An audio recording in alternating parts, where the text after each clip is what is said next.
김남은의 인파이팅.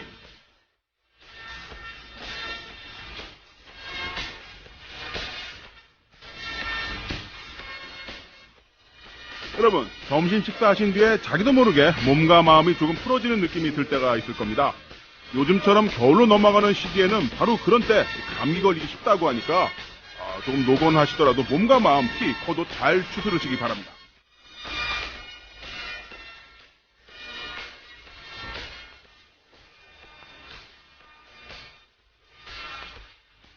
김남은의 인파이팅, 여러분의 노곤하고 피곤한 오후에 비타민 같은 방송이 되고 싶습니다. 지금부터 2시간 인파이팅과 함께 재충전해보시기 바라고요. 오늘은 최강의 앨리스의 네이키드 토크, 이성무 기자의 스포츠 라이프로 진행합니다. 자, 그럼 네이키드 토크 시작으로 바로 출발해보겠습니다.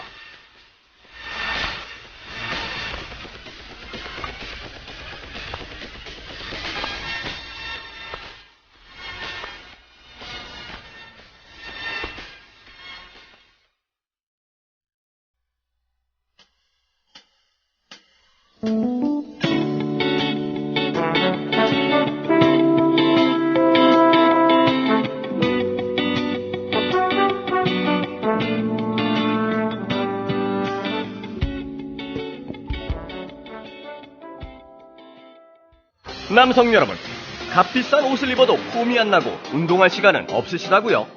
늘어진 뱃살과 튀어나온 가슴살 때문에 고민이십니까?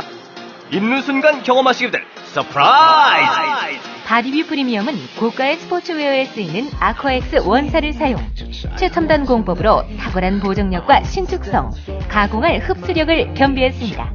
우와, 정말 신기해요. 늘어진 가슴이 근육처럼 탄탄해지고 올챙이 같았던 뱃살도 올라보게 들어간대요. 바디뷰 대단합니다. 입는 순간 몸짱이 되는 남자 보정 속옷 바디뷰. 포털 검색창에 바디뷰를 검색해보세요. 구매하실 때 배송 메시지에 국민TV라고 적어주시면 고가의 사은품을 드립니다. 500원으로 즐기는 나만의 커피. 원두 쇼핑몰 헝그리 커피.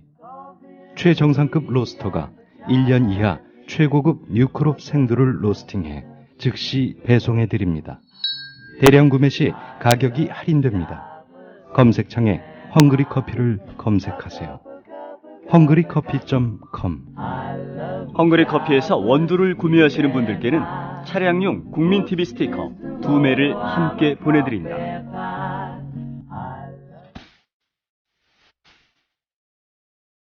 니들은 우리가 보라고 하는 것만 봐라고 하는 건 뭐냐면 니들은 멍청하니까 우리가 가이드해준 대로 해. 이거잖아요. 그러니까는 기본적으로 관객들은 멍청하다고 전제하는 거예요. 그러니까 하나의 통제의 대상으로. 기차에서 어떤 남자를 만났는데 지금 비엔나에서 내려서 같이 걷고 있어. 어떡해. 나 너무 좋아. 무슨 명대사가 그렇게 길어.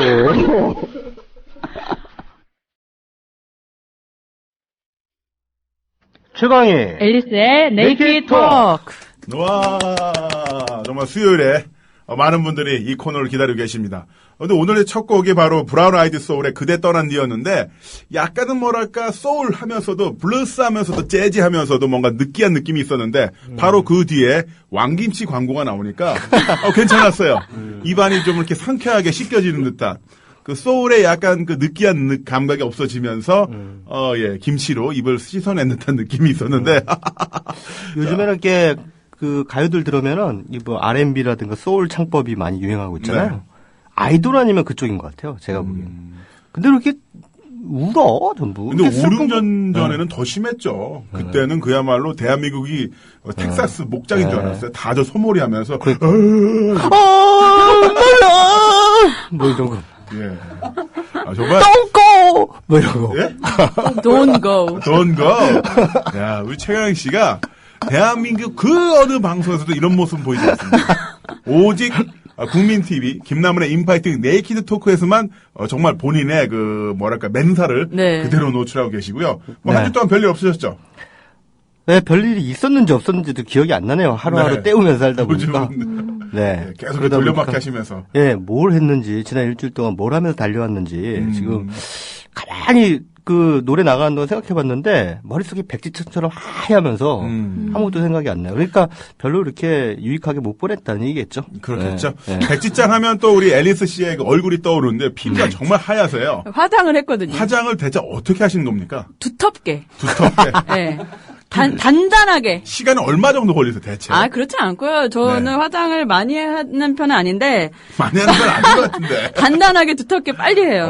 네. 어디 기초공사를 튼실하게 하시나 그럼요. 봐요. 네, 웬만하면 쉽게 이렇게. 그 화장만 제대로 하는 것만으로도 그 자외선 차단 크림은 안 발라도 되는. 그럼요. 그럼요. 이미 너무 두텁게 네, 발라져 있어서. 온갖 비바람에 이렇게 쉽게 녹여지지 않죠. 그러니까 지금 여기서 약간만 더 가면요. 네. 앨리스 씨의 그 얼굴이 저기 해왕별이. 그 가부키 배우. 가부키 배우들. 네. 심한가요, 오늘? 네, 아니, 오늘따라 정말 비슷해질 배우 것 같은 같아요. 피부라서 네. 눈썹을 한번 이마에다 그려보세요. 가빌 것 같아요. 왜 이마? 진짜. 일본 가빌코 배우처럼. 네. 처음부터 빈정상하네요. 빈정상한 게 아니라 이쁘다는 얘기인데 왜 그렇게 받아들이시지? 자, 그래서 오늘의 그 네이키드 토크 주제는 바로 텔레비전이라고 들었습니다. 텔레비전. 네. 도덕 바보 상자 되어가고 있는 텔레비전에 대해서 한번 이야기를 해볼까 하는데요. 네. 우리가 살아가면서 겪게 되는 일종의 그 문화생활 가운데 가장 많은 비중을 차지하고 있는 것이 사실은 텔레비전이 아닌가 그런 생각이 듭니다. 요즘에는 TV를 안 보고 살면은 대화에서 이제 따당할 정도로 요즘 저도 최근에 어디 가면은 사람들이 느낌 아니까 이러더라고요. 이건 뭔 소리냐 했더니 저는 이제 TV를 잘 안 보니까. 근데 그것도 역시 TV에서 생겨난 어떤 유행어더만요. 네. 몰랐죠. 그래가지고 괜히 좀 뒤처지는 듯한 그런 느낌이 들기도 했는데 또 한편으로는 TV에서 이렇게 만들어낸 유행어들을 그렇게 또 잽싸게들 따라하시는 분들 보면 또 굉장히 얄팍해 보이기도 해요. 어쨌든 그래서 TV가 우리의 문화에 상당한 많은 영향을 미치기 때문에 좀 TV에 대해서 좀 얘기를 해보자. 드라마도 있고 예능도 있고 뉴스도 있고 시사 프로그램도 있는데 두루두루 한번 쳐보자. 그렇죠. 네. 그 유행어 하니까 유행어랑 관련된 직업을 갖고 계신 분이 앨리스 양 가족분이 계시지 않으신가요? 저 아는 분이 있는데 네, 개그맨이세요. 그래서 저는 아는 분이 나오기 때문에 가끔 개콘을 봐요. 한동안 안 보다가. 아는 분이랑 무슨 사이인 거예요? 그러니까? 네, 혈연 관계인 좀 있어요. 네. 네, 이촌 관계인, 누가 하여튼 있어요. 이촌 관계. 네, 있는데, 그래서 호기심 때문에 보기도 하죠. 그래서 가끔 저도 썩은 드립, 느낌 아니까, 이거 저도 하긴 하는데. 다른 것 좀 해보세요. 느낌 아니까 말고. 왜 이래! 요즘 이런 것도 하던데. 미안합니다. 시키면 안 되는 거 같은데. 네, 다 좀 진지한 얘기 좀 해보죠. 진지한 얘기 굳이 할 필요 없고 그냥 너무 진지하게 가려고 그럴 필요는 없어요. 근데 앨리스 씨는 진지하게 할 수밖에 없는 게 공책으로 한 5장을 써와요. 그래서 항상 방송 끝날 때마다 반도 못했어 이러면서 나가시거든요. 오늘 아예 그냥 1위부 통으로 터서 앨리스의 네이키드 토크로 해서 우리는 둘이 그냥 맞장구만 칠까요? 아니요. 그래서 이제 앨리스 씨는 항상 사전에 준비를 많이 해오잖아요. 그래가지고 노트도 하시고 이러저러 생각도 많으시고 또 방송하기 전에 저한테 어떻게 맥락을 잡고 가면 될까요? 항상 물어보고 그러시는데 제가 제대로 대답 안 해주죠. 근데 굳이 대답할 필요가 없어요. 왜냐하면 방송 딱 시작한 다음에 자 오늘 우리 주제 뭘로 할까요? 라고 하면서 30분 흘려보낼 수도 있거든요. 그리고 이렇게 하다 보면은 또 주제가 잡히고 그리고 나머지 2부에 그 주제 얘기를 살짝 하고 끝낼 수도 있잖아요. 그게 바로 이 국민TV 또 다른 방송도 아닌 네이키드 토크만의 또 매력이 될 수도 있는 거 아니겠습니까? 그렇죠. 그런 의외성. 그런 캐주얼리티.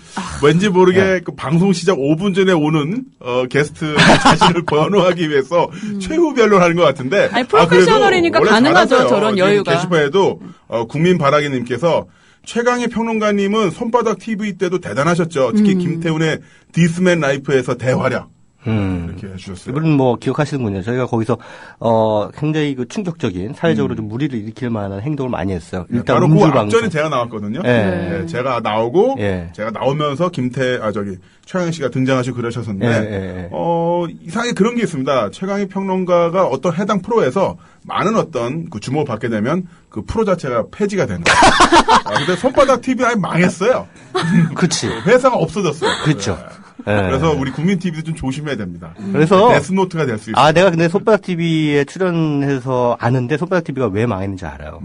왜 망했냐면 어정쩡해서 그래. 그러니까 어정쩡해서. 예, 좀 다르게 가려면 확실히 다르게 가야 되는데 그 방송은 출연할 때 내가 이렇게 해도 됩니까? 저렇게 해도 됩니까? 그러면은 그건 좀 이건 좀 이러면서 예, 그러니까 말하자면 공중파 방송의 관성에서 제작진이 완전히 벗어나 있지를 못했어요. 술 드시면서 하셨잖아. 맥주도 마시고. 그렇죠. 거기까지도 상당히 파격적으로 그분들이 허락을 해준 건데 그리고 제가 거기서 뭐 겨드랑이 털도 막 공개를 하고 온갖 그 엽기적인 짓거리들을 했는데 그래서 겨우겨우 이제 망해가는 손바닥 TV를 제가 살려놓을락 말락 하고 있는데 제 힘으로는 역부족이었어요. 아무래도 시스템 자체가 왜냐하면 다른 방송 진행자들이라든가 제작진들이 도와주질 않았기 때문에 그들이 공중파에서 가졌던 관성 그리고 자신의 이미지가 무너지면 어떡할까 하는 비겁한 두려움. 저거 이렇게 이런 대본도 없이 이렇게 변호사 하지 그러셨어요. 변호사.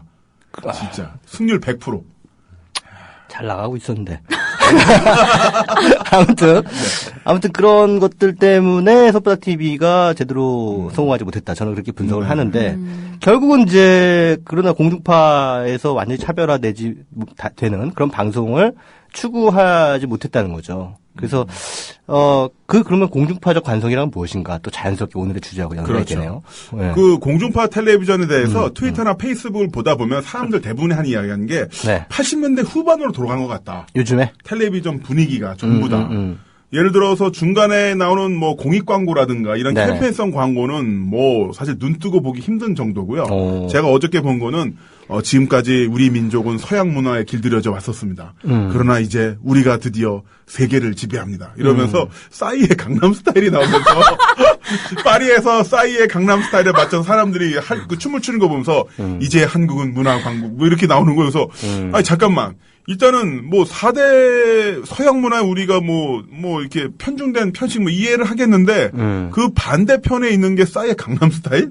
아니 싸이의 강남 스타일 우리 미녀로 만든 것도 아니고 아니 또 그걸 그런 식으로 등치되는 개념으로 이야기한 게 맞는 건가 싶었는데 대부분의 분위기가 다 그래요. 그러면서 텔레비전의 다큐라든가 이런 주인공들도 기업가, 군인들 주제로 한 것들도 많고 그래서 이게 왜 이렇게 좀 분위기가 다 좀 80년대 후반스러워졌을까.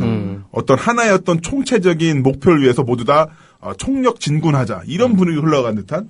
사회가 퇴보하면은 결국은 방송도 같이 퇴보할 수밖에 없는 거죠. 또 반대로 방송이 퇴보하면 사회도 퇴보하는 거고. 그러니까 그게 이제 서로 상호작용이 되면서 변증법적으로 이제 퇴보하든가 진보하든가 하는 건데, 김남원 씨 말씀대로 요즘 방송 보면은 정말 이게 21세기 방송이 맞나 할 정도로 후진적인 그런 작태를 보이는 경우가 많아요. 특히나 공중파 같은 경우에 뭐 케이블 말고, KBS, MBC, SBS. 뭐 요즘에 특히나 KBS, MBC 같은 경우에는 공영을 자처하고 있잖아요. 근데 이게 공영이 이게 이래서 되나라고 싶을 정도로 요즘엔 오히려 많은 분들이 SBS 뉴스가 공영이 아닌가 이렇게 착각한다고. 뉴스를 보면 JTBC의 활약도 대단하죠. 그러니까 이게 웃기는 거예요 상황이. 근데 두 분 TV 많이 보세요 요즘에? 저는 잘 안 봐요. 저도 솔직히 많이 안 봐요. 왜? 그럼 왜 안 보는 이유가 특별히 있습니까? 사실 예전에 이렇게 보기도 했거든요. 뉴스를 보면 배우는 것도 있었고, 되게 저 취재 되게 대단하다. 한때 제가 MBC 뉴스 보면서 친구들한테 막 얘기도 했었어요. 야, 어제 뉴스 진짜 괜찮더라. 근데 어느 시점부터 이게 그 선이 서서히 그렇게 된 게 아니라 굉장히 분명한 선이 있었던 것 같아요. 어느 순간 딱 뉴스를 보니까 완전 이건 코미디도 아닌 뉴스가 나오는 거예요. 예전에 그런 것도 있었잖아요. 몇 달 전에 뭐 진보인 사람이 더 근육이 몸짱이다. 보수인 사람이 팔뚝이 더 굵다. MBC 뉴스잖아요. 네, 그래서 그게 9시 뉴스에 나왔던 거고, 그래서 그러면 나는 뭐지? 이러면서. 그러니까. 김용민 국장이랑 나는 완전 꼴보수가 되는, 이렇게 되는. 그래가지고 그 당시 이명박 대통령이었나요? 그분이 몸짱인 이유가 그러면, 우리가 장난으로 친구랑, 그런 얘기도 했었는데. 몸짱이에요? 그러니까 비꼰 거죠. 네, 그랬는데, 그러니까 일단은 그런 시사 프로그램 봤을 때 너무 어이가 없다는 거. 그리고 제가 사실은 TV를 많이 안 봐도 아빠 어디 가나 무한도전 이런 거는 그래도 잘 챙겨 보던 사람이거든요. 최근 몇 달 동안은 못 봤지만. 근데 이제 여기서도 약간 나한테 좀 감정을 강요하는 듯한 느낌을 받을 때가 많아서 하나는 방청객 소리가 그 안에 녹음이 돼서 들어가잖아요. 예, 그렇죠. 막 빵 터져 갑자기. 나는 안 웃는데 걔네들은 막 계속 웃어. 웃음소리가 계속 나와요. 그럼 뭐지? 안 웃긴데 왜 웃음소리가 계속 나오지? 그리고 막 야유 소리 있잖아. 그렇죠. 그 호들갑 때문에 내가 막 민망한. 네. 그런 것 때문에 불편해서 그 괴리감 때문에 내 감정을 강요하는 거예요. 네. 감정을 강요하는 거는 뭐 어떻게 보면은 068 예능 프로그램의 관성이죠.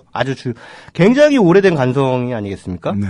보면은 특히나 이제 이를테면은 이제 예전에 나는 가수다 같은 프로그램이 특히 심했는데 나는 가수다에 가수가 나와가지고 노래 부르고 그러면은 이 방청객들의 이 누는 표정. 네.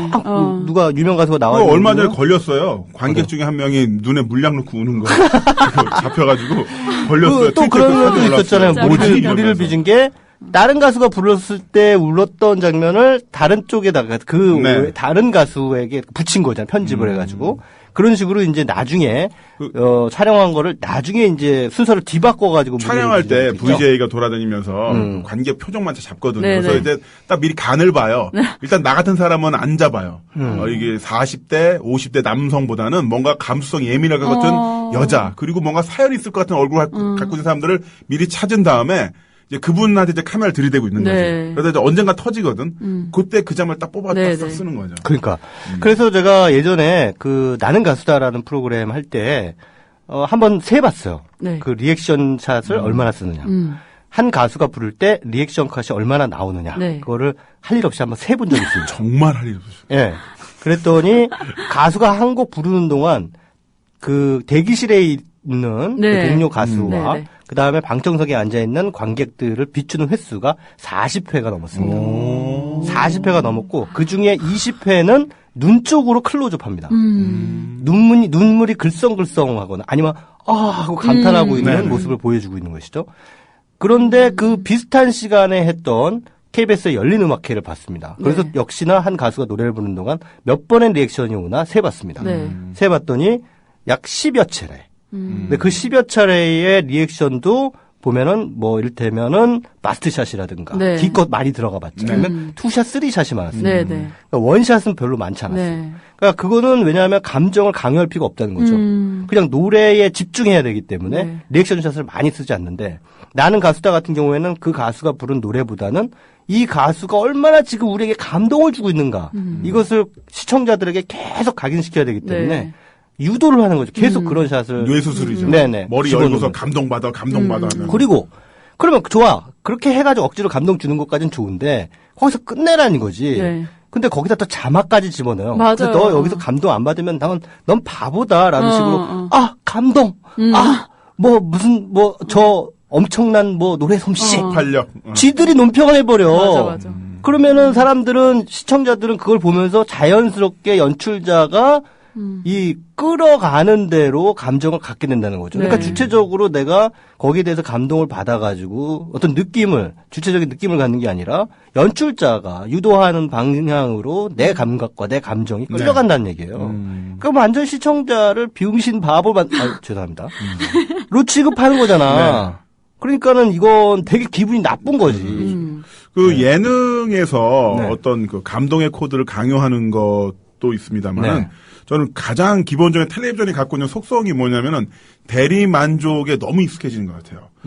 우리가 텔레비전을 보면은 예능 프로그램 같은 경우는 기본적으로 사람들이 놀러 가서 재밌게 즐겁게 놀고 캠핑을 하고 어떤 과제를 수행하는데 사실 그 예능 프로그램을 보는 시간대가 토요일 저녁, 일요일 오후 그다음에 저녁 시간대인데 주 5일 근무하는 직장인 대부분의 직장의 최고의 황금 시기잖아요. 그 시기에 정말 자기를 위해서 자기 가족을 위해서 뭔가를 해야 되는데 그 시간에 텔레비전에서 가장 육체적으로 나태한 자세를 갖춘 상태에서 그 소중한 시간에 남들이 뭔가 성과를 이뤄내는 걸 보고 대리만족을 느낀다는 거죠. 근데 그 대리만족이 기본적으로 즐겁죠. 오락의 느낌이 있을 수가 있는데 그 시간을 위해서 살아온 건데 사실 월요일 날 아침 9시까지 회사 가기 위해서 8시 반까지 회사 가기 위해서 6시, 7시 반에 일어나고 화장하는데 얼마 걸리세요, 앨리스 씨? 저 30분이면 해요. 30분 아닌 것 같은데.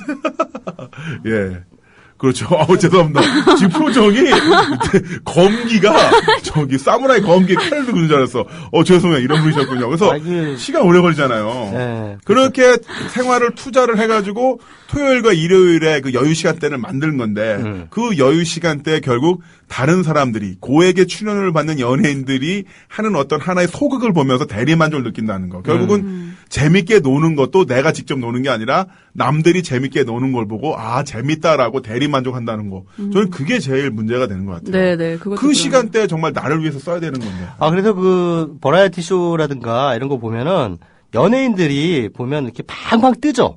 팡팡 떠. 그러니까 우리가 흔히 대화 나눌 때 하는 톤이 아니야. 그러니까 거의 지금 신나서 미쳐 죽을 정도의 그런, 이를테면. 우와, 최강씨, 왜 이렇게 말을 잘하세요? 김혜진 머리가 어떡해! 바빠졌어! 뭐 이런 분. 그런 식으로. 신나서 아주 죽을 지경이야. 근데 가만히 보면은 조증 환자 같아요. 네. 가만히 보면. 그것도 너무 방방 뜨는 것도 사실은. 네. 인간으로서 좀 문제가 있는 거거든요. 그게 정신적으로. 1시간짜리 방송분이면요. TV요, 요즘 100개에서 150개가 나와요. 1박 2일 같은 경우는 거의 한 200명 따라가요, 스텝이. 그러니까. 카메라만 20대 넘게 돌아다니거든요. 예전에는 사실 20대가 가서, 테이프 100개가 나면 못 보냈어요. 편집을 못 했는데, 요즘 기술이 좋아져서, 하나면에 8개씩 테이프 들고 볼 수가 있거든요. 그러면 탁탁탁탁 하니까 가장 센 장면만 뽑는 거예요. 가장 센 장면. 그러다 보니까, 원래 기술이 발달하면 사람이 편해져야 되는데, 기술이 발달되니까, 더 많은 자극을 생산하기 위해서 더 강력한 이 오버 액션을 해야 되는 거고 그 와중에서 이 출연진들도 결국에는 자의반 타의반으로 안녕하세요 최강희 씨 이렇게 되는 거죠. 그러니까 그 오버 액션이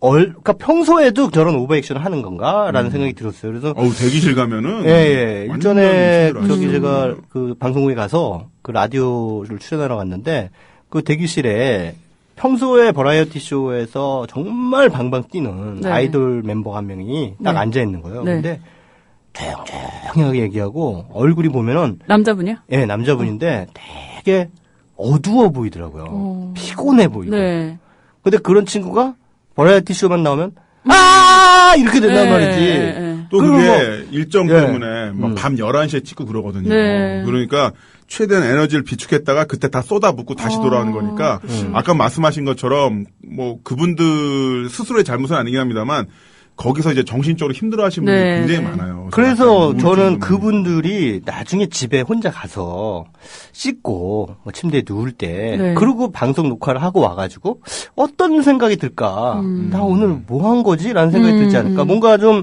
너무 현실과 TV에서 자기가 보여주는 모습과의 간극이 크잖아요. 맞아요. 그렇게 되면은 거기서 오는 어떤 그 정신적인 스트레스 이런 것도 만만치 않을 텐데 라는 생각이 드는 거죠. 맞습니다. 자, 지금 텔레비전 더더욱 바보가 상자가 되어버린 텔레비전에서 이야기하고 있는데 자, 지금 거제사랑님께서 우씨 깜짝 놀랐네 하셨는데요. 저희가 약간 재현하는데 지나친 소음으로 심려를 끼쳐드린 점 사과드립니다. 죄송해요! 이런 분위기예요. 자, 그래서 자 1부에서는 예능에 대해서 이야기해봤고요. 자, 잠시 노래 듣고 2부에서는 시사 보도 쪽에 대해서 텔레비전이 얼마만큼 더 바보가 되어버렸는지에 대해서 한번 시사 얘기도 해야 돼요? 그럼요. 2부에서 얘기해야죠. 우리 한번. 예능 얘기 더 하고 싶어요. 예능 얘기 좀 더 하고 시사 쪽 이야기 해보도록 하겠습니다. 자, 1부 끝곡 김원준의 쇼 듣고 갈게요.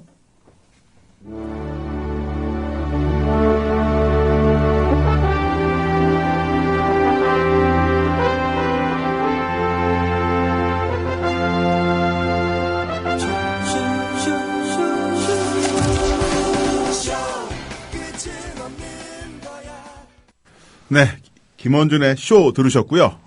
김어준으로 들으신 분도 계시더라고요. 게시판 보니까. 네. 추억의 김원준 씨네요. 네, 추억의 김원준 90년대 씨. 초반에 살짝 이제 80년대 후반부터 이제 조용필 씨가 좀 활동이 뜸해진 틈을 타서 이른바 노래 못하는 가수들이 붐을 일으켰죠. 그 중에 한 분이시고 소방차라든가 뭐 강대에 그러니까 노래 못하는 가수 계열에 지금 뭐 김장훈 씨가 그 맥락을 이제 명을 이제 이어가고 있는데 정말 내일을 살자. 오늘만 사는 남자. 아저씨의 원빈 같은 남자. 솔직히 노래 못하잖아요, 김원준 씨. 저는 노래는 좋아요. 노래는 좋아. 노래도 좋고 좋아. 노래도 잘한다고 이야기할 수밖에 없습니다. 왜? 몸살이네. 내일도 살아야죠. 그리고 아까 노래 나갈 때 저기 앨리스 씨가 거울을 닦아서 자기 얼굴 보더니만 두껍긴 두껍네. 두꺼운 게 아니고 하얗다고요. 네, 그러니까 모르셨어요? 네, 우리 저기 할 때는 저도 우리 국민 TV 개국하면은 화이트 밸런스 맞출 때 저기 앨리스 씨 얼굴로 맞춰도 될 것 같아요. 그러니까 제가 아까 전에 화장을 할 때 네. 저도 모르게 너무 몰입했나 봐요. 이게 조금 이게 상황 판단하면서 했었어야 되는데 지나치게 한쪽으로 쏠리지 않았나. 네. 앞으로 유의하겠습니다. 뭘 유의해요? 네. 자, 잠깐 이제 예능에 대해서 한번 이야기를 좀 더 해볼까 하는데요. 네. 요즘 또 예능하면 떠오르는 예능이 군대 예능이잖아요. 군대 예능? 뭐 있더라? 군대 가가지고 꼭 하는 거? 뭐였죠? 군대 예능 또 이제 가족을 주제로 한 예능들이 많이 있는데, 뭐 혼자 산다라든지 아니면 뭐 아빠 어디가라든지 또 군대. 자, 군인, 아빠, 가족, 어머니 이런 식으로 뭐랄까 예능도 굉장히 예전 스타일이랄까 또 다른 복고 내지는 그 가부장적인 어떤 시스템으로 좀 그대로 귀착이 되는 게 아닌가라는 생각도 해봤고요. 군대 예능 같은 경우 아마 세계 최초가 아니라는 세계 최초가 아닐까라는 생각도 해봐요. 사실 군대라는 것 자체가 물리적으로 이제 자국민을 보호하는 즉 뭐냐면은 직접적인 무력으로서 인명을 살상할 수 있는 조직인데 그 조직을 예능의 한 형태로 담아낸다는 거. 야, 이거 정말 대단하다는 생각이 들면서 얼마 전에 뉴스 보니까 그 엑소라고 아이돌 그룹이 있어요. 그래서 엑소 군면제 서명 운동이라는 게 벌어지고 있거든요.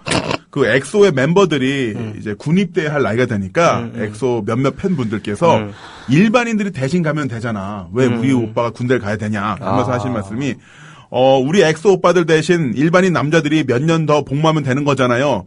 수련회 조금 더 한다고 생각하면 되는 거잖아요. 이게 글이 올라오고 있어요. 근데 그거는 수련회. 이상한 글 아니에요? 그러니까 원래 그렇게 하는 목적이 뭐예요? 그러니까 군대 가지 말라고 하는 이유가 있을 거 아니에요? 아니, 이제 엑소 오빠들 군대 가지 말라는 거고요. 전 여기서 이제 수련회 미친네.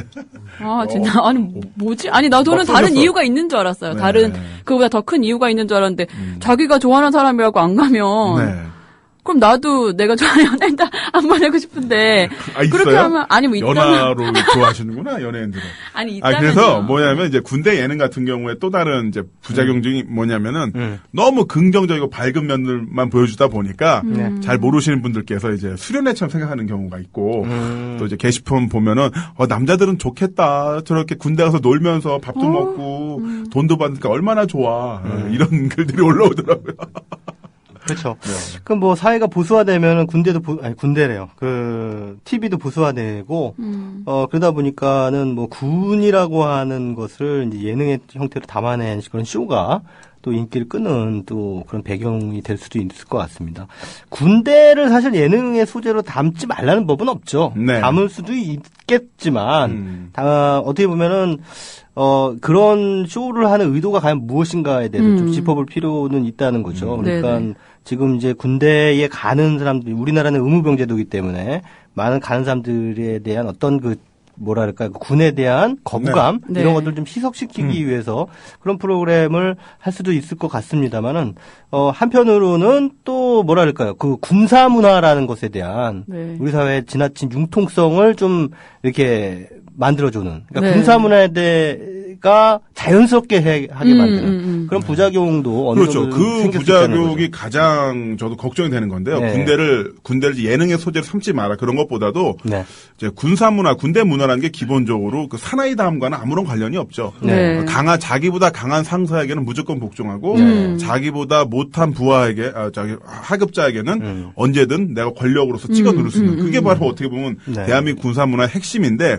그런 것을 바탕으로 해서 그게 사회로 확장됐을 경우에 많은 부작용이 있잖아요. 그리고 무엇보다도 이제 군대 예능 프로그램의 가장 큰 단점은 뭐냐면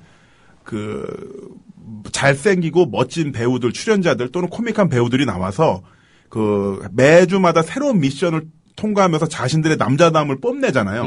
그 남자다움을 뽐내는 하나의 어떤 정글짐, 놀이기구, 아니면 또 다른 어떤 청룡열차로서 군대의 어떤 여러 가지 미션을 소화하는데, 바로 그럼으로써 우리나라 60만, 몇십만 군장병이 의무병 있는 상태에서, 지병제가 있는 상태에서 그 사람들이 느낀 어떤 불합리함이랄까 또는 군 의문사라든가 이런 모든 문제들이 다 휘발되고 희석되고 그건 어쩌다가 있는 일이지.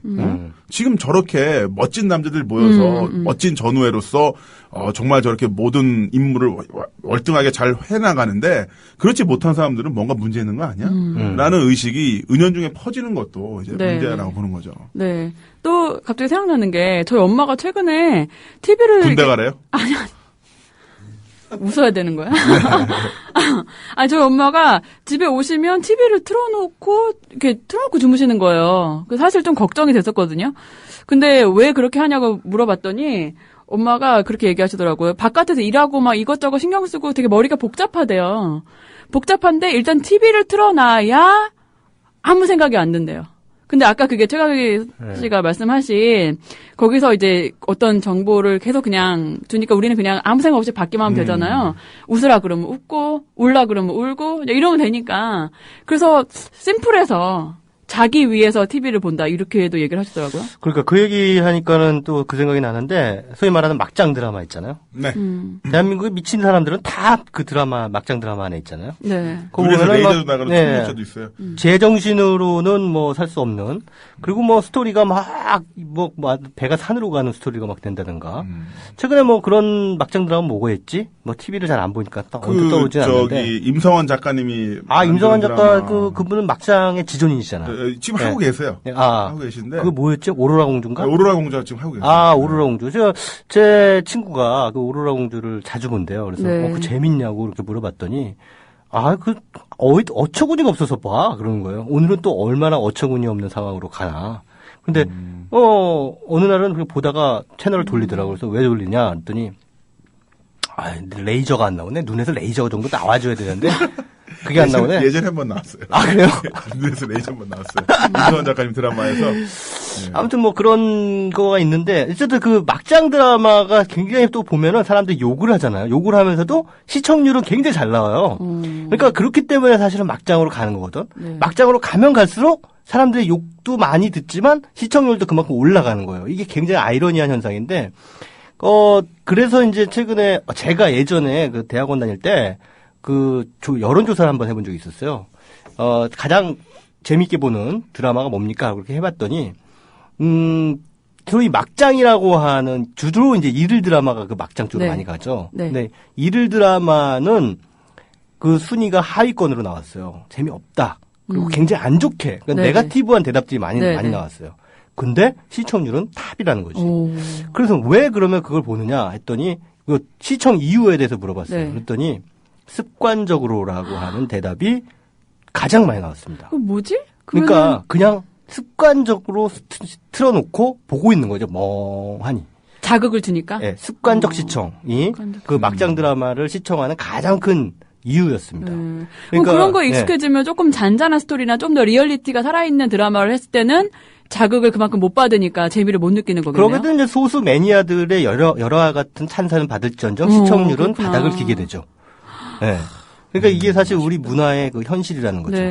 뭐라면 질이 높은 게 그런 문화 콘텐츠가 더 많은 사람들에게 보여줘야 되는데 반대로 질이 낮을수록 더 많은 사람들한테 보여지고 질이 높은 것은 소수에 의해서만 향유되는 극장가도 마찬가지예요. 제가 얼마 전에 보니까 그래비티라는 영화가 최근에 극장에서 굉장히 그 많은 사람들의 찬사를 받고 있더라고요. 완전 재밌어요. 예, 그렇더라고 하더라고요. 그런데 제가 트위터에 그렇게 쓴 적이 있습니다. 이 그래비티라는 영화는 절대로 500만 명 이상의 관객을 동원하지 못할 것입니다. 왜냐하면 한국 극장가에서 대박이란 은밀하게 위대하게 따위의 영화에게만 허락되는 것이니까 이렇게 썼거든요. 그랬더니 어떤 분이 되게 열받아 하시면서 나는 500만 명 분명히 만들어 할 거야 이런 식으로 말씀하셨는데 백날 해봤자 500만 못 넘어요. 지금 얼마죠? 그래비티 관객? 지금 200만 명도 안 됐습니다. 아 그래요? 네, 그럼 개봉 2주 차인데도 불구하고. 그러니까 500만 가도 되는 영화인데 진짜 재밌는데. 진짜 안 된다니까요? 아 진짜요? 네. 안 정말 돼요. 재밌는데. 걸작이니까. 저 보면서 3번이나 울었어요. 걸작은 흥행 안 됩니다. 그러니까 이것도 굉장히 아이러니한 현상이죠. 그러니까 어느 정도 좀 뭐랄까 그냥 저냥 볼만하네. 그런 정도의 영화인데 뭔가 사람들한테 확 그 눈물을 뽑아내는 자극이 있단 말이에요. 그런 경우에는 이게 흥행이 되는 거예요. 네. TV 드라마도 마찬가지죠. 굉장히 자극적이고 그런 것들이 막 많으면 많을수록 네, 더 많은 시청자들의 관심을 끈다는 거. 이것도 되게 아이러니하고도 씁쓸한 그런 현상이라고 볼 수 있습니다. 그 예능이나 드라마에 대해서 지금 1부 또 2부 중반까지 이야기를 해봤는데 네. 사실 예능이나 드라마 어쨌든 간에 일종의 그 오락 컨텐츠로서 기능을 하는 거니까 거기서 뭘 하든 간에 뭐 나오는 사람들이 극 중에서 아니면 뭐 예능을 찍다가 뭐 다치지만 않는다면은 뭐 수용할 수 있는 그런 부분이 있겠죠. 아니에요. 그렇게만 보시면 안 돼요. 왜요? 저는 그렇게 생각 안 하는 게 예능이라는 게 아니 난 이렇게 정리하고 시사로 가야지. 정리하지 말라니까. 지금 뭐 시사나 뉴스는 솔직히 할 얘기 다 뭐 뻔하잖아요. 네. 근데 이 예능은 사람들이 간과해. 예능은 그냥 웃기면 된다라고 생각하는 거예요. 근데 문화적으로 되죠. 봤을 때 예능이 오히려 더 사람들의 그 뭐랄까 정신 문화에 미치는 지배한다. 영향이 크다는 거예요. 그러니까 사회의 부조리한 상황이 거의 예능에 그대로 고스란히 녹아져 있고 그것이 다시 시청자들에게 부메랑으로 오는데 예능이라고 하는 포맷을 가지고 있기 때문에 눈치를 채기 힘들다는 거죠. 근데 이를테면 그런 거예요. 지난번에는 무한도전을 어쩌다가 봤는데 저는 그 깜짝 놀랐어요. 예전에 뭐 슈스케나 그 케이블 텔레비전 쇼 프로그램에서는 뭐 PPL이라 그러죠? 간접 광고하는 거. 이거 아니 뭐 그냥 공부 이렇게 하는데 그냥 당연히 봤어요. 봤는데 나는 공중파에서도 그것이 저렇게 노골적으로 허용된 건 처음 알았어요. 코카콜라를 그냥 마저 상표 다 보이게 해놓고 하더라고요. 요즘 드라마도 그런가요? 드라마는 장난 아니죠. 드라마 같은 경우는 상표 다 보여요? 남자 주인공 재벌 2세 만든 이유가 다른 이유가 아니라 그래야만 외제차를 타고 나오니까. 여자 주인공이 가난한 집 딸이지만은 항상 부잣집에 사는 이유가 뭐냐면 부잣집 여자친구가 유학을 가면서 자기 집을 대신 살라고 하죠. 벽걸이 TV와 집 좀 봐달라고 하면서 그러면서 텔레비전이 나와야 되니까. 아니 근데 그렇다면은 만약에 그렇다면 PPL이 노골적으로 그렇게 허용이 될 수 있는 그런 상황이고 환경이라고 한다면 왜 어떤 특정 광고에는 모자이크 처리를 하나요? 그거 이제 광고비가 입금이 안 됐나 보죠. 그러니까 간접 광고는 허용 안 한다는 원칙 때문에 그것을 모자이크 처리하는 거잖아요. 리얼리티를 죽이면서까지 모자이크 처리하는 건데. 저도 마케팅 일을 했었거든요. 예전에 그 논스탑인가 그거 했을 때였나 한 6년 전에 제가 온라인 마케팅 일을 했었는데 단순 노출이 뭐 300만 원, 기능 노출이 1000만 원 뭐 이런 거 있어요. 단순 노출은 뭐냐면 주인공이 그 로고가 들어간 상품을 들고 이렇게 갖고 다니는 거고요. 그다음에 기능 노출 같은 경우는 새댁 요번에 우리 집에 이제 새로 정수기 왔는데 이물 한번 마셔봐 하면서 웅진코웨이 정수기에서 물을 받아서 이렇게 갖다 줘요. 이러면은 뭐 1000만 원 이런 식으로 가격이 정해져 있었어요. 브로커들이 또 영업하시는 분들이. 결국엔 돈에 놀리고. 그렇죠. 왜냐면 기본적으로 외주사들이 제작비를 못 받아요. 맞습니다. 그러니까 예능에서 그런 식으로 선별적으로 노출을 하게 된다면 그러면은 그 공중파에서 간접 광고를 해서는 안 된다. 노골적으로 해서는 안 된다. 광고를 해서는 안 된다라고 하는 원칙 자체가 의미가 없는 거잖아요. 그러면 어떤 경우에는 모자이크 처리를 해서도 안 되는 거죠. 사실은. 저는 그 간접 광고 금지는요. 사실 그 어떤 공공성 훼손 이런 것보다도 방송국에서 가장 중요한 게 광고 수입이잖아요.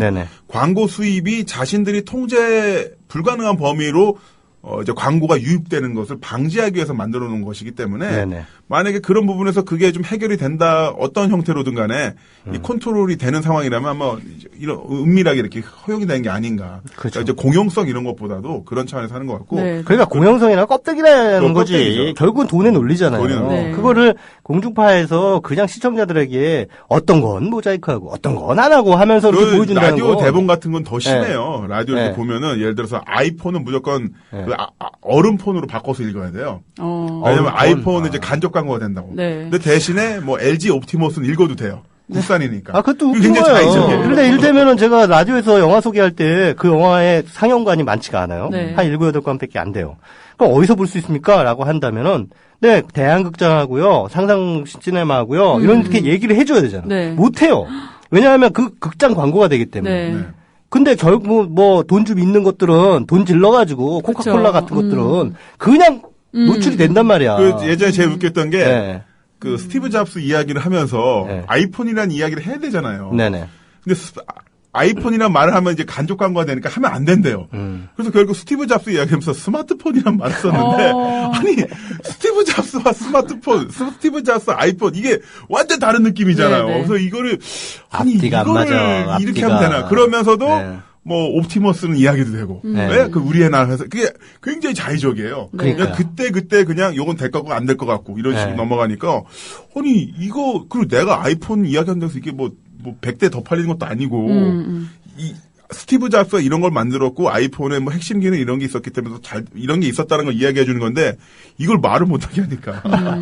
또 보면은 영화 프로그램 같은데 보면은 영화 속에서는 이제 흡연 장면이 여과 없이 나오잖아요. 네. 그걸 이제 영화 속의 프로그램에서 할 때 보면 담배는 분명히 들고 있는데. 맞아. 그 형이다 말로 하죠님께서 영화나 드라마에서 담배 필 때 모자이크 처리 좀 안 했으면 좋겠어요. 모자이크 처리. 옛날 영화 보는데 뿌옇게 나면 환장해요라고 하는데 그 특히나 뭐 이제 카사블랑카라든가 흑백 영화 보면은 중절모에다 롱코트를 입은 남자 주인공이 이 자신의 어떤 그 정체성 위기 이런 거를 표현하기 위해서 담배 핀 장면이 나오는데 이게 뿌예요. 그러면 진짜 승질 나는 거야. 그렇죠. 그러니까 담배는 뿌옇게 안 보여주고 입에서 김은 나와. 뭐 하자는 거야. 그러니까 눈 가리고 아웅이 눈 가리고 아웅. 그렇게 해가지고 그걸 가린들 얼마나 청소년들에게 뭐 이를테면 담배 해악을 막을 수가 있겠어요. 그러니까 보여주지 않는다고 해서 무조건 막을 수가 없다는 거죠. 그러니까 눈 가리고 아웅인데 그렇게 공중파 방송의 영향력이라는 것을 중요하게 생각하면서 아까도 얘기했다시피 돈 질러주는 놈들 상표는 버젓이 보여주는 거. 이거 과연 바람직한가. 그렇죠. 청소년들과 담배 광고가 가장 적나라하게 노출되는 건 편의점 카운터죠. 편의점 카운터에서 물건을 살 때 바로 계산한 뒤에 광고 보세요. 이쁜 귀여운 고양이 아니면은 뭐 정말 모터사이클 레이싱 남성적인 이미지들이 가득한 상태에서 담배가 쫙 진열돼 있잖아요. 그게 광고거든요. 네네. 그리고 뭐 무한도전 보니까 노홍철 씨가 그 팔뚝에 무슨 문신이 있었나 봐요. 네. 근데 그거를 갖다가 꽃으로 이렇게 꽃 같은 팔찌로 이렇게 가렸더라고요. 네, 아니면 이렇게 수건 같은 걸로 감고 나오거나. 뭐 가린 것까지는 좋아. 근데 가렸는데 또 살짝 뭐가 보였나 봐. 근데 그것도 살짝 보인 부분 또 모자이크 처리를 했더라고.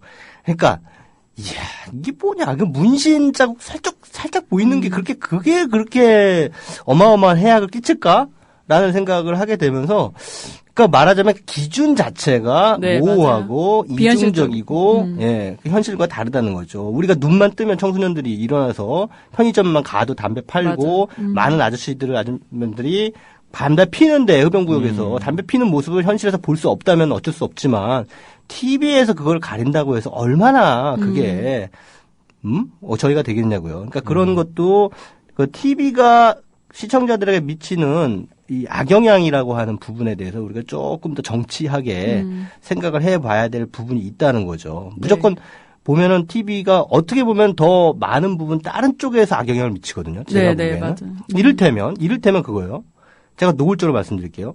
무한도전에 나온 유재석 씨, 그다음에 강호동 씨, 신동엽 씨 다 2000년대 초반에 MC가 된 사람들입니다. 그리고 지금까지 15년이 넘도록 계속 유아 독존이에요. 그들만의 이 과점 체계를 형성하고 있죠. 카르텔을 형성하고 있는 거예요. 밑에 올라오는 사람들 중에 그 다음에 MC급으로 간 사람이 누가 있나 한번 살펴보세요. 거의 없어요. 근데 그거는 그 사람들이 계속 잡고 있는 거예요. 나는 그분들이 능력이 있으니까 잡고 있는 게 아닐까요? 아니죠. 그때 그 사람들, 그러니까 그분들 능력이 있죠, 당연히. 그분들 능력이 있고 그래서 잡고 있는 건 맞는데 새로운 어떤 새로운 피라든가 새로운 느낌의 그런 참신한 인물들이 왜 없었겠어요, 그 뒤로. 하지만 그분들이 꽉 그걸 하고 있기 때문에 견고하게 자기들의 어떤 MC 위계를 잡고 있기 때문에 다른 재능들이 끼고 들어올 여지가 없는 거예요. 근데 그거는 우리 사회에 마찬가지니까 방송만 그런 게 아니라 우리 사회가 대부분 그 사람들 다 지금 40대잖아요. 40대들이 꽉 잡고 있어요. 꽉 잡고 20대, 30대들이 못 올라오게 막는단 말이에요. 뭔가 새로운 거 하려면 꽉꽉 누른단 말이에요. 그러니까 40대, 50대 이상의 이른바 파워 카르텔이라고 하는 이 우리 사회의 구조적인 문제점이 고스란히 방송에도 그대로 보여주고 있는 것이다라는 이제 생각을 하게 되는 거죠. 물론 유재석이나 신동엽이나 강호동이 되게 좀 못한다. 잘 못한다. 근데도 계속 하고 있다라고 한다면은 그거는 뭐 큰 문제겠죠. 하지만 그만큼 할 사람이 그렇게 없을까? 라고 한 걸 따져보자는 거죠. 근데 이제 그런 프로그램 같은 경우는 이제 4조긴 합니다만, 이제 출연료보다 사실 진행자 출연료가 제일 세거든요. 네. 회당 뭐 300, 500, 뭐 1000만 원까지 가니까. 1000만 원 정도 된다고. 그런 상황에서 제작자들이 선택을 할 때 아무래도 좀 안전빵으로 가려고 하지 않을까. 근데 물론 그런 부분이 결과적으로 이제 새로운 어떤 인재를 발굴하는 데는 이제 역효과가 일어나는 상황이. 그러니까 저는 시청자 입장에서 말씀드리는 거예요. 지겨워요, 이제. 유재석 지겹고 강호동 누누님이 지겹다고요? 네, 그러니까 그만 좀, 그러니까 너무 여기저기 다 나오니까. 그러니까 그분들이 한두 개 프로그램만 하면 좋은데, 막 서너 개씩 막 하니까 여기저기 다 나오니까. 맞아, 그 말은 다른 사람의 기회가 그만큼 적다는 얘기니까. 재방송 프로그램 보세요. 케이블에서 재방송 프로그램 하는 MBC 계열사 뭐 이런데. 그럼 보세요. 채널 돌릴 때마다 유재석이에요. 그 재방 나갈 때마다 재방 출연이 또 나와요. 그러니까 되게 왜 우리가 그분이 잘 나가는 걸 뿌듯하게 생각해야 되냐는 거지. 나는 내 시야의 다양성을 원하는데 좀 다른 인간도 보고 싶다는 거죠. 네. 그런 차원에서 얘기를 드린 거고요. 네, 오늘 정말 최강희 씨가 아주 저격을 아주 여기저기 하면서, 야. 유느님 사랑해요. 마지막 한마디. 근데 뭐. 마치 오늘만 사실 것처럼. 이런 얘기 해봤죠. 어디 출장 가시는 거 아니죠? 장기 출장 해외. 이전에도 다른 프로그램 나가서도 이런 종류의 얘기들은 기회가 날 때마다 다 해요. 하는데, 그러니까 이를테면, 우리가 거대 담론이라는 것도 중요하다는 거죠. 그러니까 국가 시스템이라든가 이 사회의 민주주의 구현, 정의, 이런 것들에 대해서 많은 사람들이 얘기하지만 예능의 부조리에 대해서는 얘기하지 않는다는 거예요. TV의 부조리에 대해서도 역시 마찬가지로 시사 프로그램의 편향성, 뉴스의 비공정성 이런 것들에만 집중이 돼 있지 예능과 드라마의 부조리에 대해서는 얘기하지 않는다는 거죠. 하지만 우리의 영혼을 예능과 드라마가 잠식하고 있다는 생각도 해야 된다는 거예요. 그런 부분에서 좀 접근을 해야 된다. 문화적인 측면에서. 라는 말씀을 힘주어! 근데 어느 정도는 공감해요. 저도. 어느 정도요? 공감 안 되는 부분. 아니, 왜냐하면 제가 무한도전 정말 팬임에도 불구하고 저는 진짜 좋아하거든요. 근데도 제가 작년에 300회 특집인가 했을 때 보면서 저건 좀 아닌데 싶은 게 있었어요. 뭐였냐면 하하 씨가 이제 자기 속마음을 털어놓는 인터뷰를 하는데 짧게 할게요. 이러는 거예요. 막 울먹울먹 하면서 막 형들 너무 사랑하고 이런 얘기 하다가. 그것도 결국은 그 무한도전이 우리에게 주는 메시지 저는 딱 하나라고 생각해요. 친구 잘 만나라. 인맥 중요하다. 이거잖아요. 근데 그러면서 제가 좀 쇼킹했던 게 뭐였냐면, 근데 자기가 요즘에 좀 슬픈 생각이 드는 게 이 행복이 언제까지 갈까 이런 생각이 든다 이런 얘기를 하는데 아니 지금 몇 년 동안 탑에 있는 사람이 무한도전에 그 한 번이라도 출연하려고 기다리는 개그맨들이 얼마나 많은데 자기네들이 누리고 있는 그거에 대해서 언제까지 이걸 누릴까 이게 걱정이 돼서 요즘에 마음이 좀 싱숭생숭해 이런 얘기를 자기 고민한답시고 하는 게 너무 시청자 입장에서 제가 팬임에도 불구하고 불편하더라고요. 당신들이 누리고 있는 그런 기득권에 대해서 왜 감사하지 않나. 물론 그들의 능력이 있는 건 이해하지만 능력 있는 다른 개그맨도 많거든요. 그러니까 그런 부분에 대해서도 좀 생각을 하게 만들더라고요. 그러니까 좀 바꿨으면 좋겠어요. 무한도전도. 맨날 나오는 인간들 계속 나와. 무한도전 사랑해요. 세상에 개그맨이 근데 무한도전에 누구야 누구죠 정씨. 정준하 씨요? 정준하 씨 말고. 정형돈? 정형돈. 네. 정형돈은 웃기더라. 다 웃겨요. 정형돈 한 명 인정해. 아니요, 다 웃겨요. 다 재밌어요. 무한도전 진짜 재밌어요. MBC한테 받았나 왜 이래. 나야말로 MBC에서 지금 방송하고 있는 사람이에요, 이 사람들아. 몸살일 사람은 나야. 저 이따가 정엽의 푸른밤 가요. 저도 가요, 이따가. MBC 정엽의 푸른밤 라디오. 자, 이렇게 이야기를 해봤는데, 말씀하신 대로 예능이라는 게, 어떤 예능이나 어떤 당이 좀 껍데기를 쓰고 있기 때문에 우리가 너무 좀 간과했던 부분이 있는 것 같고요. 그런 부분에서 계속 눈을 뜨고 쳐다보는 게 또 민주시민, 국민TV 청취자의 자세가 아닐까 싶습니다. 그러니까 결국은, 국민TV를 잘 듣자. 이렇게 한번, 그냥 정리를 내려보죠. 그러니까 국민TV만 닮으면 돼요. 모든 방송이. 그러면 안 돼요. 국민TV의 이 솔직함. 맞아요. 이런 것들을 좀 닮아가면. 다양한 목소리. 우리나라 방송이. 우리 공부만 닮으려고 하는데, 제작진들은. 근데 저는 다양한 목소리가 있다는 것 자체가 굉장히 장점이라고 생각해요. 그러니까. 야, 아무튼 오늘 네이키토크 진짜 재밌었습니다. 야, 이런 식으로 또 담론이 흘러갈 수도 있구나. 오늘 앨리스 씨의 대활약도. 재미있었는지 잘 모르겠어요. 왜냐면 제가 막 그 핏대를 올릴 때 우리 김남우 씨 표정을 보니까 약간 당혹스러워하면서 네. 시선을 딴 데로 돌리고 네. 아 제발 좀 그만해줬으면 좋겠다. 왜 우리는 CM이 없는 거지 중간 어떤 CM. 소셜 왕김치 광고 좀 나왔으면 좋겠는데. 무슨. 포대기에서의 그 위치상 어떤 그 주류를 향해 가는 자의 어떤 비겁한 네. 뭐라 그럴까요? 나만 혼자 가는 줄. 그 비겁한 조바심이라는 게 느껴졌다고나 할까요? 네. 맞습니다. 네. 사랑합니다, 주류. 자, 최강의 앨리스 씨와 함께한 그 네이키토크 오늘 정말 재밌게 들으셨는지 모르겠고요. 자, 1부, 2부 여기서 인사드리고 우리 다음 주에는 더 멋진 소재, 주제로 또 인사드리도록 하겠습니다. 여러분들 수고하셨습니다. 네, 고맙습니다. 감사합니다. 네, 2부 끝곡 전람회의 그 제이스바에서 들려드릴게요.